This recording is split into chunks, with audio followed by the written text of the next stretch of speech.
Hi, I'm Bo Humphreys, and this is the Personal Finance Show. This is week 11 of my, no, week 10. Yeah. Is it 10? I get these confused so much because it's like every day is the same. But yeah, this is the 10th episode of the weekly COVID-19 series. I've done 100 episodes of my podcast in regular form, sort of telling people's personal finance stories, and then I took a break to be a full-time dad for a little bit, and then I became a insolvency counselor in Canada, and so I didn't have a lot of time for podcasting anymore. But this pandemic, it didn't give me more time, but it made it more important for me to at least try to get some episodes in to talk about this, to talk about people around the world. It's more important, and I have this platform here, and so why not use it to connect with people I know around the world? I'm happy to have my friend Eric from Singapore. We last saw each other in Sydney, Australia, when I happened to be there. My wife had a placement for medical school, and Eric travels a lot for work, and so he was there, and so we had breakfast, and that was really nice to reconnect. Eric, thanks for coming on the show. No problem. Thank you for having me. Well, I thought about you because number one, we used to work in finance together at MLSE, Maple Leaf Sports and Entertainment, a long time ago. So I know you have an awareness of finances in terms of how the world works, and also just being in Asia. You have a very different perspective about because like we're of course as you know, being from all over. The North America has a very North America centric view of everything, right? It's like everything's about us, right? Especially the U.S., right? So it's just nice to get your perspective as kind of international. You lived in Canada for a long time, right? How long did you live in Canada for? Very good question. I need to do some math. Let me think. Almost, I think 25 years. 20, Yeah, yeah, 25 years almost. Yeah, yeah, born in Melbourne, yeah. I is was that born in right? Melbourne. Yeah, and then grew up Yeah, in Hong Kong or in Asia. Yeah, yeah, and okay, then yeah, moved to Toronto when I was 15, and yeah. then yeah, And spent then you got an opportunity to when you left MLSC to take a job in Singapore. Was that right, or was it uh, somewhere else before? It was somewhere else before. I Okay. joined, I moved from MLSE in finance or in special projects to software, and we got Yeah. moved to Macau, actually, of all places, Oh for yeah, a Macau. couple Yeah. years. And basically, the software company I worked for had projects with the casinos and all that in Macau. So we It's a were, big casino town, right? Yeah. Lots of so casinos. lots of them. And we opened up a number of the American casinos there, and then moved down to Singapore about 3 years after that, and then lived in Singapore for 2, 3 years, and then back to Toronto for a couple of years, and now back to Singapore for the last, I think it's been 5, 6 years now. Yeah. Yeah. Wow. So yeah. So you've been all over. So Macau is in China, right? Is it? Uh, It's not. it's Is it like Hong? Is it like Hong Kong? Is it it's a special independent? zone like Hong Kong. Yeah, Yeah. yeah, Okay. yeah. But I mean, but is the government similar? Like, would you have been regulated in a similar way? Uh, It's it's a little bit more open I guess the than casinos. That makes sense. China. Yeah. Yeah, the only place in China that has casinos legally. Interesting. So yeah, so Well, it was it's like we don't have to get into the history of Macau, but it was originally that was the port, like the not it's not a port, but it was like the entryway into China, right? Like where people would go and trade. They would allow. I'm thinking like thousands of years ago, they would allow foreigners in, yeah. right? Well, it was a Portuguese colony. So Hong Kong Yeah, was yeah, a British colony, and then Macau was a Portuguese colony. So yeah, fascinating. so it was like a trade port for the Portuguese. Yeah. Yeah, yeah. So we can get into that history. I took the history of business in university in terms of the spice trade from like the Oh year yeah. 1200 to 1550. Fascinating stuff. We tried. I was in Indonesia in 2015, and or 20 was it 16? Oh wow! See my all my years are mixed up. It's like a big fog right now, right? Like. But we tried to make it to Spice Islands, but it's like 2 weeks like to get there on a boat or something, and then you got to take a little plane to get. Indonesia is huge when it comes to the little islands, right? It So it's is. hard to get to specific places. So we just our first time we stuck to the big, we stuck to Java and a little bit of Bali and some Yeah. little ones off of Bali. But yeah, it'd be nice to just do that as a like kind of bucket list something in the future, right? But okay, so people will have an idea of where you've been and that travel is basically your life, right? I mean, a lot you travel for business still frequently. Not right now. Everything is Not shut right now, down. but but recently, like how often would you Yeah. travel in a year, like typically before Uh, this?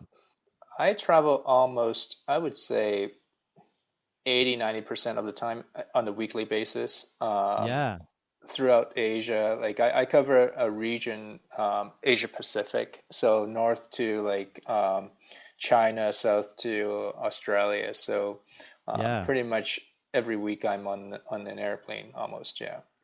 So this would be your regular. You're used to being in airports every week, and so okay. So this would have started. We were talking a little bit before the show started. That of course the pandemic for you started earlier. So are we saying like February, that kind of thing? Is that Well, it all started. We all got like kind of we knew something was going on back in like I would say in January. Like just yeah, like yeah. and I mean like before the Chinese New Year, which was end of January. Okay, And yeah, so, it wasn't as bad as like, or as we didn't know as much as we know right now, but sure. everyone knew like something was going on in China at that time. Yeah. And we all knew like in China, like, things got shut down, like, pretty much quite soon after like Chinese New Year. Yeah. Yeah. So So. so you started hearing about it, and then how did that? So you would have been still traveling all over the place. When Yeah. and then you would have got back home at some point, and then maybe realized you couldn't leave again. I guess that's when. When would you have realized that? Well, it was very interesting. So January, I was in Japan, in Hong Kong, in Australia as well, and then in February, I was actually in the States. I Okay. was in the States for meetings of all places in New Orleans, and Oh wow. Very nice. and I came back. On mid February, and basically at that time, like things got worse, and people and countries started like to record like more and more cases, and Yeah. I was still planning, like I still had plans, travel plans in March to go to Japan and also Australia, and by end of February, early March, basically we were told like by my company and by like countries were like just shutting the borders. So So we were told cancel like, trips. if you're out, basically you can't get back in. You're like, so yeah, So they so made that call. everything was Yeah. canceled like in March. So I was like I stopped traveling mid-February. Like my US trip was my last trip out. Okay. Yeah.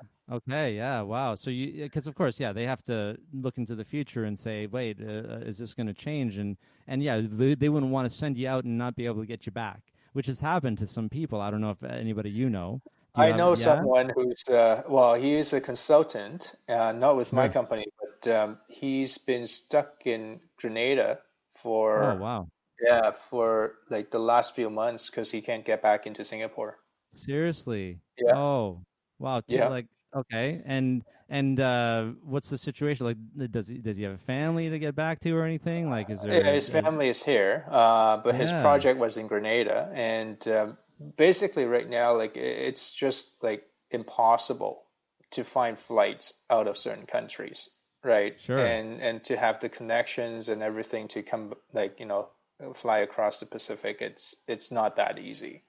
I mean, Wow. from an airline perspective, like Singapore Airlines, Cathay Pacific, they're all saying like they're flying at 4% of their capacity. but So they're yeah. still flying for. Do you know what for what reasons? They're because they're flying to They're places still where they can go. they're still very very like little like there's like people can still fly into Yeah, Singapore, but they have to go through like 2 weeks of quarantine and sure. all these different rules, right? So there are still people who still need to get somewhere, but Yeah, I guess unless like so. you have to like you won't go and put yourself in a quarantine somewhere for 2 weeks. Yeah, because you have to. Yeah, right. And that's the price you pay, right? So you didn't Yeah. have to do any of that because you were able to figure this out ahead of time. You didn't have to do any kind of quarantine. No, no. Basically, I figured like because we have my son is only he's 6 years old and he's going Yeah, yeah, to kindergarten, and my worry is like if I had gone out, if I had contracted COVID or yes, COVID-19, yeah, then like if I come back and he's in the house, then all of a sudden like the whole school gets impacted, right? So like exactly. the impact is huge. So I decided like I just canceled everything, and right now with video conferencing is people are getting more used to it, although like the culture in certain countries are still like face to face is better, Okay, and certain yeah. things are is still face to face is better, but like now like people are getting more used to video they conferencing. they understand, right? I mean, the alternative is no better. Yeah. The value of having face to face is overridden by the chance of infection, Right. and people are getting that, right?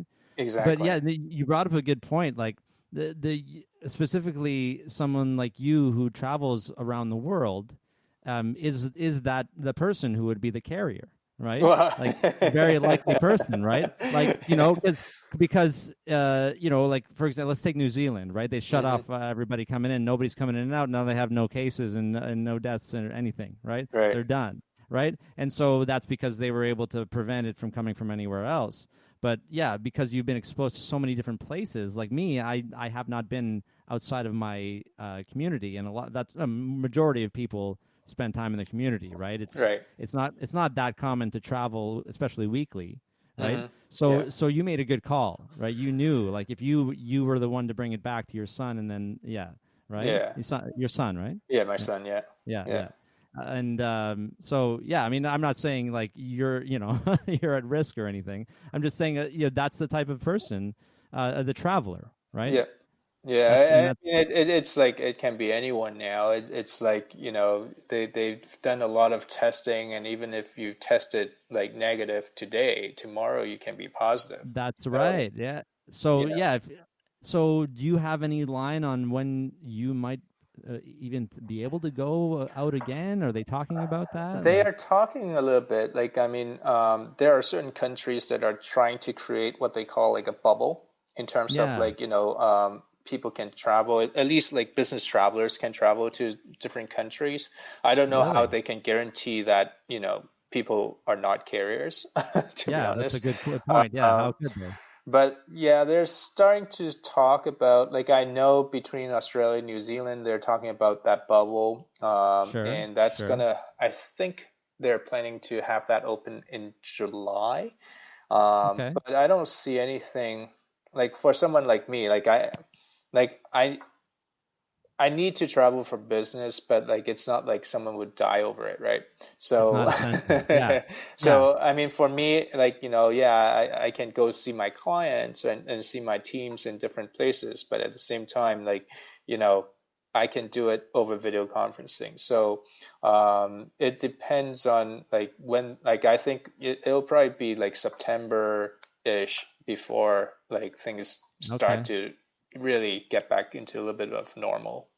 Well, the way I see, like, say, a role like yours, which is, previously you would have to go places to, again, manage teams, and it's more effective that way. I feel like something would probably have to go wrong to force you to have to go now, right? Like, if everything's working fine over video conference, then what would be the urgency, right? Right. Well, there are certain things that still like a face-to-face like negotiations, stuff like that, like Sure. it Yeah. would be better face-to-face. Obviously you can't like socialize with your clients over video conferencing. Yeah, there's that. So that is a big Yeah, part of the business so too. You're yeah, right. so Yeah. like especially I'm in the hospitality sector. Yes. So that is a part of the business. So yeah. Because that's what the business is socializing and hospitality. So of course negotiation would be expected to be done that way as well. Right, It like makes so much sense. so Yeah. yeah. But right now, like I mean, the industry has been pretty much devastated by COVID-19. Yeah. So yeah, so it's been I would say for our clients and for us too, it's been a tough like I would say 2-3 months so far. Yeah. So, I know here one of the first things they shut down was the casinos. I mean, we have I think Casino Rama's around here and a bunch of hmm other smaller ones, right? So, what happened to? So, what is your role in terms of in hospitality, just so people understand? I've worked for a software company, and Yeah, our software uh, software applications are designed for hotels, for casinos, yeah. for hospitality venues. So our clients are the hotels, hotel chains, convention centers, like basically all of the places that got shut down Yeah. right now. So Yeah. so so your clients are the ones that they're directly affected. Obviously, some of them Yeah. maybe have shut down. Do you have hmm half of them have shut down? Some of them are still sort of Uh, running at hard there it depends capacity. on the countries. Like some Yeah. countries are like a lot of them like for example Thailand, a lot of hotels are completely shut. Okay. Yeah. Yeah. Australia, New Zealand, a lot of them had to shut because they don't allow like even interstate travel. So yeah, so Okay. a lot of places close their doors, and even if they are open, the occupancy is like in single digit. And so they're just bleeding money. Yeah, basically. Yeah.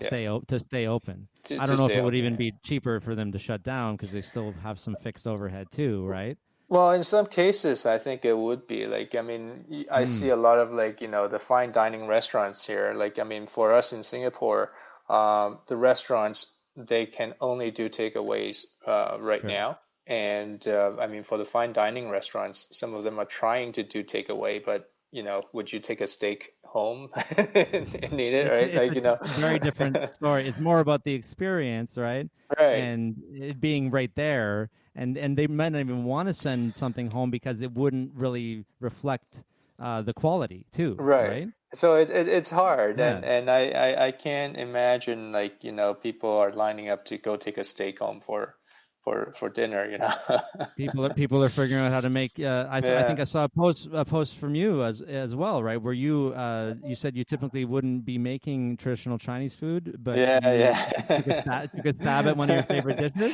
I How think a did lot that of turn people. out? It was pretty good. I think like a lot Yeah. of people are kind of like hunting their culinary skills right now. They are, right? And so you're right. You're right. Like, am I going to go and spend, I don't know, because fine dining could cost $200, right, for Right. a night. Are you going to get that if you're not getting the experience and you're not getting whatever it is that you're paying for? Might as well just get some nice steaks and try to figure it out yourself and trial and error, I guess, right? Exactly. So you're right. It's like a lot of these places are just shutting down, and so I from a software perspective, on in the long term, or like from a macro perspective, it may be easier for your company to pivot to another sector, for example, if that was necessary. But the companies themselves that you have as clients, they can't pivot. That is what they are, right? How they Well, can't, or could they? I think if you take a long view, right? If you take a Yeah, long-term view on this whole thing, we're gonna get over it. sure, And sure. yes, things will change. I mean, for us, we're coming out with a lot of technology around like contactless, like how people can move Yeah, through yeah, okay, without contact, how people can sure. get to their rooms without contact, and stuff like that. I like that. So Yeah, from a technology perspective, I think, people are all of a sudden like some hotel chains that we work with, they're all on high touch service and all that. All of a sudden now, like, yeah, like people have to change the way they work and change the Yeah, way they think, and really rely on a lot more, I think, on technology in terms of like, um, for example, cloud technology. A lot of people used to be, hey, it's in the cloud. I don't know whether it's like safe, but because of COVID, if you're on premise, it's hard for people to actually get to that's the right. servers and all that stuff, and hard to manage all the computers and all that stuff. So, there's a few things that are happening from a technology perspective. I think, like, from a business perspective, I think, like, if you take a long view on this, we're all going to survive. We're all going to, come out of it. And, Yeah. things will get back to some sort of normalcy, but it'll be different, obviously. But I think, things will change a bit, but we'll get out of it. Just Uh, to step into the money side of it a little bit, mhm. from a business perspective, and this could relate to individuals as well, because it seems like individuals and businesses that were highly leveraged are the ones that are in a lot of trouble right now. Like if you had a primary residence and then you took a home equity line of credit out for 100,000 or 200 or whatever it was, to then use that as a deposit on your second property that you're renting out an Airbnb, Yeah, you are in a big problem right now, right? Because so you don't have the Airbnb, so you can't pay that mortgage. So now you can't pay your home equity line of credit, which is formerly known as a second mortgage, right, on your house. yeah. Let alone maybe your first mortgage because you lost your job. What so like, do you think it's going to change behaviors in business and others, like taking less risk? Do you feel like risk is going to be affected overall by I this? think, like, if you look at history, like, if you look at the subprime mortgage issue that we all experienced how many years ago? 12 years ago, Yeah, yeah, right? exactly. And like, I mean, like that whole thing blew up is because a lot of people over leverage. That's And, right. Yeah, I was an accountant by training, so I always take a more conservative view that's right. Yeah, on, yeah. We're just on how to manage money. So, yeah, anytime when you leverage a lot, it's usually not a good thing in the long run, I would say. Yeah. yeah. Right. I mean, it's well, it's gambling, right? Well, Long term, right? You have to be able to use money that you can afford to lose. That's really exactly. what it comes down to, right? So big corps, like the ones that work for you, for example, they have lots of working capital, I'm sure, right? To work with, and they could probably raise more capital too, right? Well, Um, some of them I would say, like, it depends on the companies and how they work. Like some yeah, companies I would say are better than others. Like you see, like, I mean, we hear, like, some of our clients are laying off people, like, yeah. all the way till like September, October now. So Okay. it's again, it all depends on the companies, and if this thing drags on for, let's say 6 months, 8 months, like it would do a lot of damage to a lot of companies. So the ones that survive are going to be the ones that are able to adapt, like to sort of keep a baseline while all this is happening, or maybe just shut down and hibernate while this is Yeah, happening, yeah, and maybe work on what the new normal will be, and then be able to adapt to that. But I think it's really people who can afford it. That's yeah. what it seems like, or can. Well, All right. in times like this, cash is always king, right?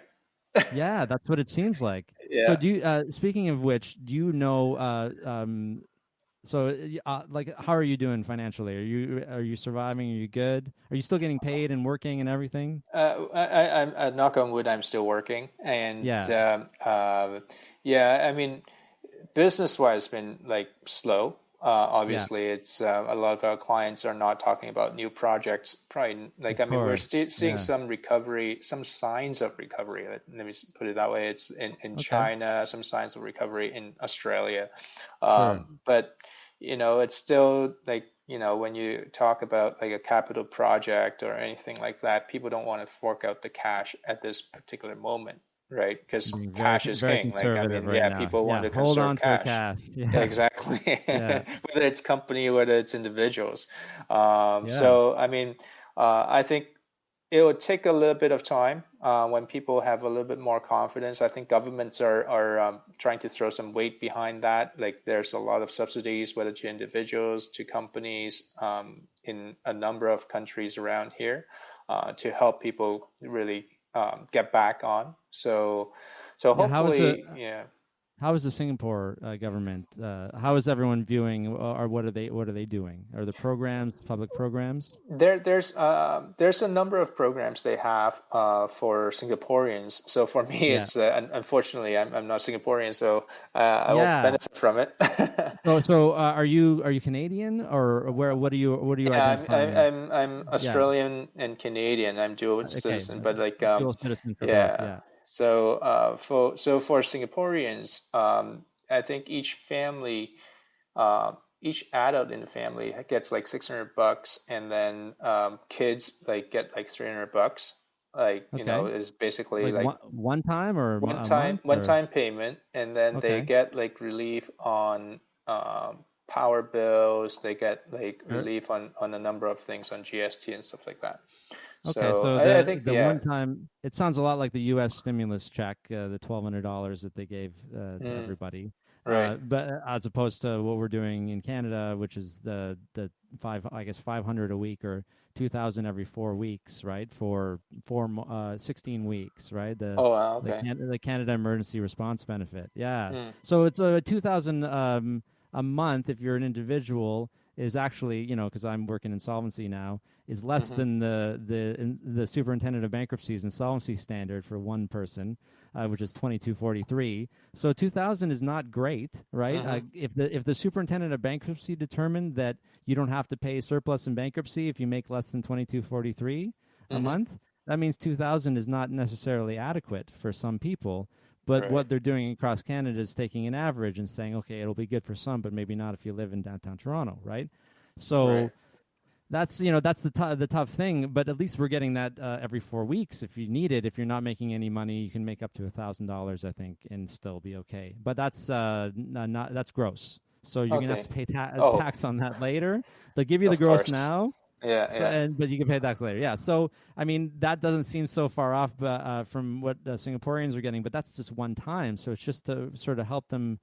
What? Like, I mean, I don't know what the goal is there. You hearing any Yeah, chatter about that? What the point is, I to think, help them pay bills? well, I think it's to help them pay bills, but I think like the government will probably look at it like it'll go a certain number of months, and then they'll Okay. reassess, and then have Yeah. probably another package, or another stimulus package coming out. Like, yeah. So I mean, the thing is, like, it seems like things are slowly getting back to normal, and I think, if it drags on like for too long, I'm sure like they'll do something else.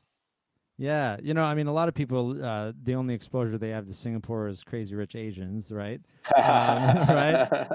So, like, I mean, give us a little bit of a lowdown on Singapore. Is that's not so like one-sided? I'm sure there's a lot of different levels of income and classes and stuff, right? It's I would say it's almost a dichotomy. Like you see people who are very, very wealthy. Like, I It's mean, like the that, eh? movie is not too Extreme far-fetched. wealth. Okay, yeah.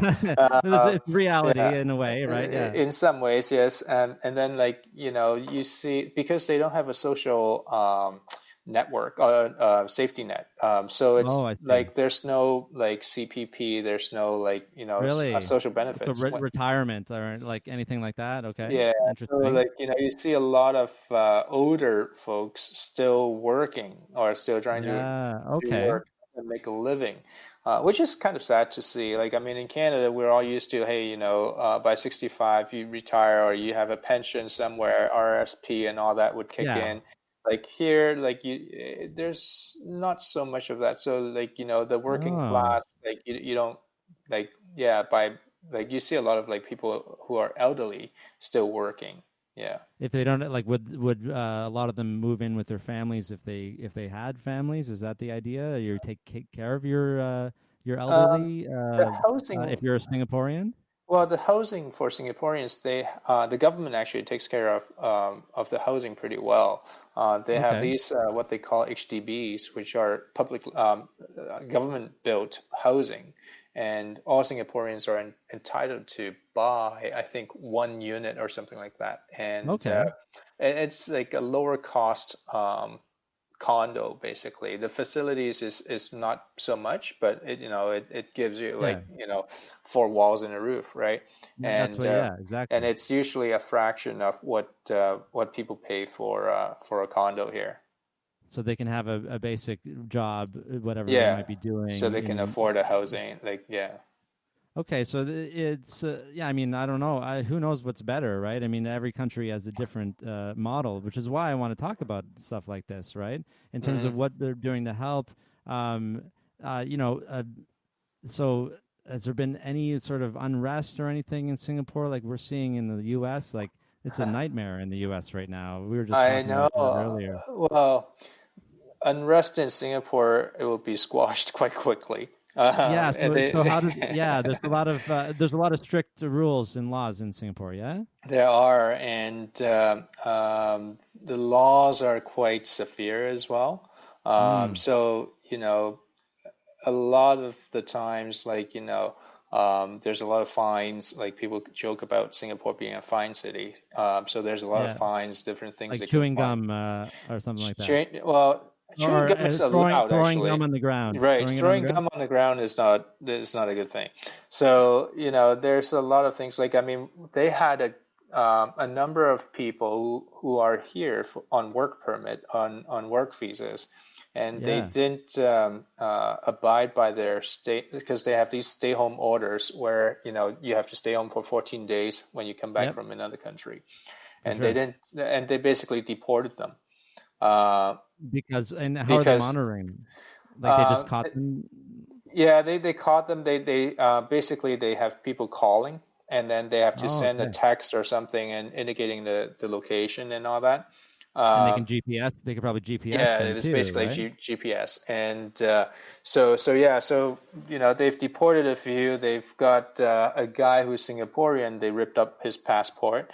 So What the did he do? What did he do? uh, he he also disobeyed the stay home order, That's and it. So yeah. you abide by this. Yeah. And tell me about so what about your rules right now? Like you're still on lockdown, yeah? We're still in lockdown. Things are getting relaxed this week, actually, but it's just slightly though. Schools are slowly getting back, so they're like basically they have to rotate students around. So 1 week will be at school, 1 week will be at home. Okay. But my like Interesting. that's a Singaporean system because like Singaporean schools, the local system because they follow the Australian calendar, so they have full Oh. year schooling. So my son goes to an American school, so his school is ending next week anyways. He's on summer vacation. Oh, yeah. So are you Uh, gonna bother putting him back in the last week? well, they have like pretty much they have distance learning up until I think the Thursday where they go back for 3 hours and basically to say goodbye Okay. to their friends and that's it. I mean, Okay. it's really hard for them because like they're young, they're like 6 years old, 5 years old, and they have to Yeah. go through this, and it's hard for the parents too because like they need a lot of assistance doing distance learning. It's So tough, right? it To is make tough. parents teachers, right? Yeah. Um, it's we had our I have a 15 oh I guess he's 16 months old now because a month has gone by. But yeah, he's he was in daycare, and we don't know if they're going to open daycare by the time my wife goes back into. She's in the clinical part of medical school, so she's working Right. in the hospitals. They took Right. the students out because students aren't getting paid, and so they basically made a choice to take out those who didn't need to be there, right? Right. Which Right. it's valid. It's a valid option, right? They could have Hmm. also, if they thought there was going to be more of an outbreak, called them back in or something. But they've been doing distance learning for medical school, but now she's going to go back in July in a clinical setting to finish her med school. but if Right. we don't have daycare by then, we're gonna have to figure something out, right? Yeah. Because I only started working full time because we got daycare. Right. Until then, I was, it was like priority her go back to school, right? And in October after the baby, right? It's Right. funny when I mean when I saw you, Kayla was pregnant, Yeah. but nobody knew except our parents Right. because she had been in Australia, right? Yeah. Yeah. So she told them just before she left, but it was really early, right? Too early, earlier than we would normally tell somebody. But it's like I'm going to be gone for another month or 6 weeks, right? So, I was taking photos, and she's like, "Oh, it looks like I have a little bump," and we went surfing, and you could see like a little bump, right? And so she's like, get rid of those photos." So it was really interesting to I mean, Henry has been to Australia, Yeah. in utero, but he's been there. So yeah, that's like a lot has happened in the last a year or so, and so she was able to resume med school. These are the challenges. A lot of people are facing very sort of nuanced situations where, sure, okay, I can work from home and I can set my schedule, but it doesn't mean that I can be available for childcare when I'm in a meeting with somebody, right? Yeah. That's unprofessional. And as much as everybody understands, like it's still like, can you figure it out, right? Yeah. So everyone's trying to figure out that balance, and um, yeah. And how are you doing with that?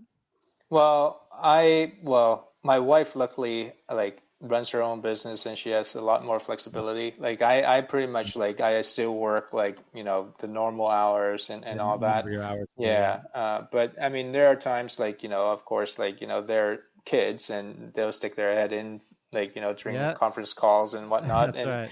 And right now I think people are a little bit more lenient and Yeah, forgiving on that. Like, I mean, but understanding, right? yeah, I mean, that's the way it is, and maybe, hopefully people will be more understanding going forward. And I mean, it's Again, hard. Like, like you said, it's really hard to find a balance, especially when you yeah, have both parents working.